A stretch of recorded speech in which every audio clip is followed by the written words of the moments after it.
एक शांत गांव था जो नदी और धान के खेतों के बीच बसा हुआ था।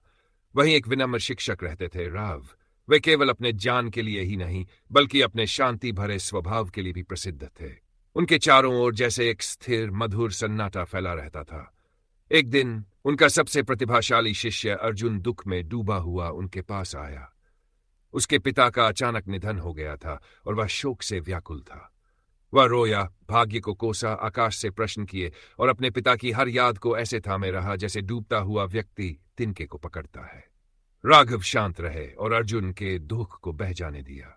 जब अर्जुन की आंखों से आंसू सूख गए तब राघव उसे नदी किनारे एक शांत स्थान पर ले गए, जहां एक छोटी सी मिट्टी की दिया में लौ टिमटिमा रही थी। क्या तुम इस लौ को देख रहे हो? राघव ने पूछा। हां, अर्जुन ने धीरे से कहा, यह लौ तेल और बाती से जल रही है, लेकिन जब तेल खत्म हो जाएगा तो क्या यह लौ मर जाएगी? हां, अर्जुन बोला कांपती आवाज में।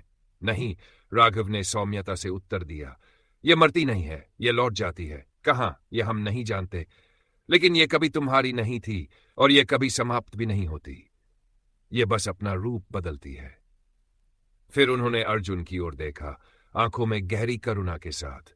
तुम उन लोगों के लिए शोक कर रहे हो जिनके लिए शोक नहीं किया जाना चाहिए, फिर भी तुम बुद्धि की बातें कर रहे हो।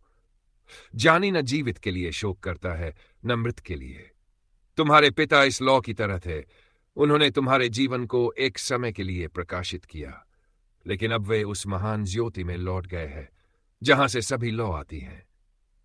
अर्जुन ने दिया की ओर देखा। उसका हृदय अब भी भारी था, लेकिन भीतर कुछ हल्का सा स्पर्श हो चुका था।